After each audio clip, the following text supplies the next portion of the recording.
이 단원에서는 왜 A 학생은 C 학생 밑에서 일하게 되는가, 그리고 B 학생은 공무원이 되는가에 있어 성적표에 대한 부자의 관점의 챕터를 시작하겠습니다. 학교에서는 좋은 성적을 받는 것이 중요하다고 가르칩니다. 하지만 학교를 떠난 이후에 학업 성적은 별로 중요하지 않다고 할 수 있는 이유에 대해 설명해 보겠습니다. 그 이유는 은행에서는 당신의 학업 성적표를 요구하지 않기 때문입니다. 은행은 당신의 학문적인 지능에는 관심이 없고 그들이 눈여겨보는 것은 금융지능이기 때문입니다. 은행은 재무제표를 통해 그 사람에 대해 파악하기 때문에 금융지능이 학업 성적보다 중요합니다. 학교를 떠난 이후 세계에서 우리를 말해주는 성적표는 재무제표입니다. 그렇지만 대부분의 학생들이 과거에 묻혀 살아가는 것이 문제입니다. 학창 시절에 누렸던 영광이 성인이 되어서도 이어지는 경우가 많지 않기 때문입니다. 많은 사람들이 재무제표의 중요성을 간과합니다. 따라서 학교에서 좋은 성적을 받았던 학생이 성인으로서의 재정적 성적표는 형편없을 수 있는 것입니다. 반대로 성적이 좋지 않았던 학생이 오히려 뛰어난 금융재능을 발휘하기도 합니다. 이렇듯 당신은 어떠한 성적표가 더 중요하다고 생각하십니까? 이에 대한 판단이 당신의 미래를 바꿀 수 있습니다. 재무제표는 성인으로서의 성적표라고 할 수 있습니다. 그리고 손익계산서와 대차대조표 두 부분으로 구성됩니다. 이 둘은 밀접한 관계를 가지며 관계를 정확히 이해하는 것이 금융지능에 필요합니다. 이에 대해 사전적인 의미로 설명해 보면 재무제표는 현 상태의 금액 기록이나 관리를 위해 작성하는 표입니다. 손익계산서는 일정 기간 동안 발생할 수익과 비용을 기록하여 당해 기간 동안 얼마만큼의 이익 또는 손실을 보았는지 경영성과를 보여주는 보고서입니다. 그리고 대차대조표는 일정 시점에서 기업의 재무 상태, 즉 자산 부채 및 자본의 내용을 수록한 표입니다. 좋은 학업 성적을 받아 보수가 높은 안정적인 일자리를 얻으라는 조언에 따랐을 때 발생할 수 있는 문제점이 있습니다. 1971년부터 2007년 사이에 많은 사람들은 자기 집을 현금 지급기처럼 사용하며 새항쥐 레이스에서 살아남았습니다. 집의 가치가 올라갔기 때문에 신용카드를 마음껏 사용하였고 신용카드 빚을 갚기 위해 주택담보대출을 신청했습니다. 하지만 그 후 주택시장이 붕괴하였습니다. 주택시장은 경제 흐름에 중요한 영향을 미치기 때문에 일자리도 같이 사라지기 시작했습니다. 이것이 부모님들이 흔히 학교에 가서 좋은 성적을 받고 보수가 높은 안정적인 일자리를 얻어라 라는 조언이 가져올 수 있는 문제점입니다. 이러한 조언에 따르면 손익계산서에만 초점을 맞추게 되어 문제점이 발생합니다. 대부분 금융교육을 받지 못해서 대차대조표의 힘을 깨닫지 못하기 때문에 자신에게 불리한 방향으로 사용합니다. 따라서 금융교육을 통해 대차대조표를 잘 활용하는 것이 자산은 일을 하지 않아도 주머니에 돈을 넣어주고 부채는 주머니에서 돈을 빼가져가기 때문에 더욱 열심히 일을 해야 합니다. 다음 그림을 통해 자산과 부채의 차이를 보여주고 손익계산서와 대차대조표의 관계를 알 수 있습니다. 손익계산서와 대차대조표 모두 있어야 어떤 것이 자산이고 어떤 것이 부채인지 판단이 가능합니다. 재무제표를 이해하는 것은 어렵지 않습니다.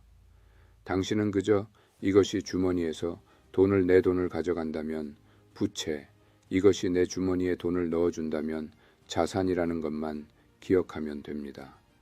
저자는 부채를 자산이라고 부르지 말라고 합니다. 오늘날 경제가 위기에 빠진 이유는 사회 리더들이 계속해서 부채를 자산으로 부르기 때문입니다. 대표적인 예시로 조지 부시 대통령은 부실 자산 구제 프로그램을 위해 구제 금융 투입을 승인했습니다. 이는 자산과 부채의 차이를 제대로 모른다는 것을 보여줍니다. 실제로 자산이었다면 무너지지도 않았을 것이며 구제도 필요하지 않았을 것이기 때문입니다. 하지만 그 자산들은 실제로 부채였다는 사실이 문제였습니다. 만약 사회 리더들이 높은 금융 지능을 가졌다면 부채구제 프로그램이나 패자구제 프로그램이라는 이름을 붙였을 것입니다. 자산은 부동산뿐만이 아니라 다른 수많은 것에서도 적용됩니다.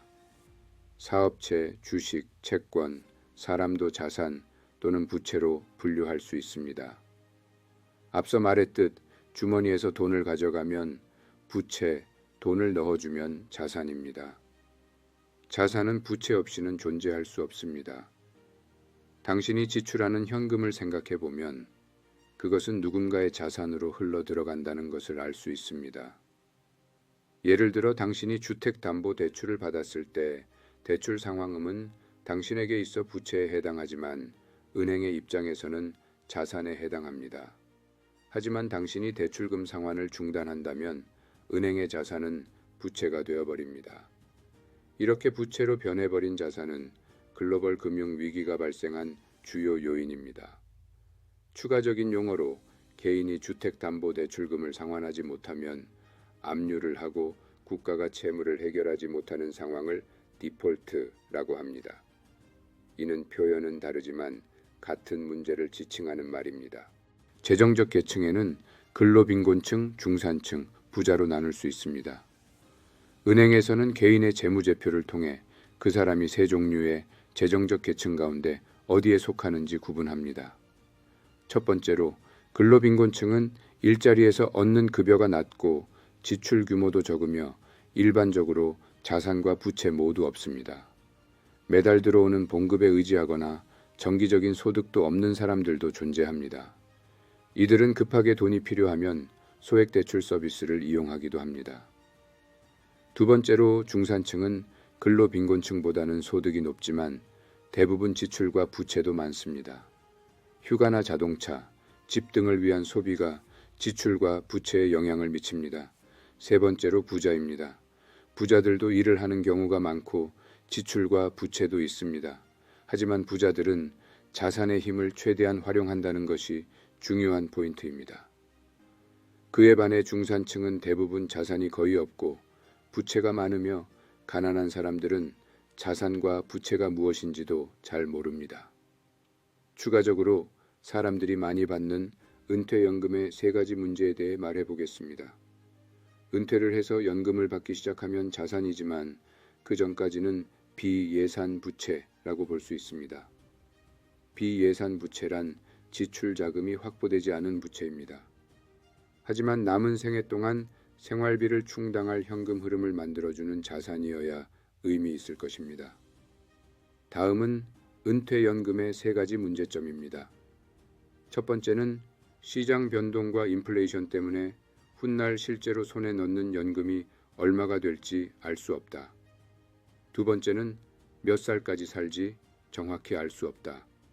세 번째는 은퇴 후에 돈이 얼마나 필요할지 알 수 없다는 것입니다.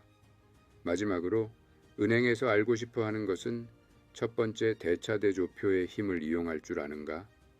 두 번째 자산과 부채의 차이를 아는가? 세 번째 얼마나 많은 자산을 소유하고 있는가? 마지막 네 번째 자산이 이 사람의 주머니에 얼마나 많은 돈을 넣어주는가? 위의 네 가지를 잘 알고 있다면 당신은 재정적인 성공으로 향할 수 있는 유리한 출발점에서 시작하게 될 것입니다. 신용등급 자료나 신용평가보고서의 목적은 학교 성적표와 유사합니다. 이를 얼마나 잘 관리하는가에 따라 당신에게 큰 영향을 줍니다. 당신에게 투자할 투자자들은 신용점수나 재무제표를 참고하여 판단을 내리기 때문입니다. 이렇듯 재무제표는 현실 세계의 성적표이며 이는 재정적 능력과 금융교육 수준을 보여주는 은행에서 가장 중요하게 여기는 정보입니다. 저자는 아이들에게 금융교육이 필요한 것은 재무제표는 재정적 능력과 금융 수준을 보여주는 현실 세계의 성적표이며 이것의 교육을 통해 어떻게 활용해야 하는지 그리고 아이들이 은행의 눈으로 세상을 바라보는 법을 배울 수 있기에 매우 중요하다고 강조하고 있습니다.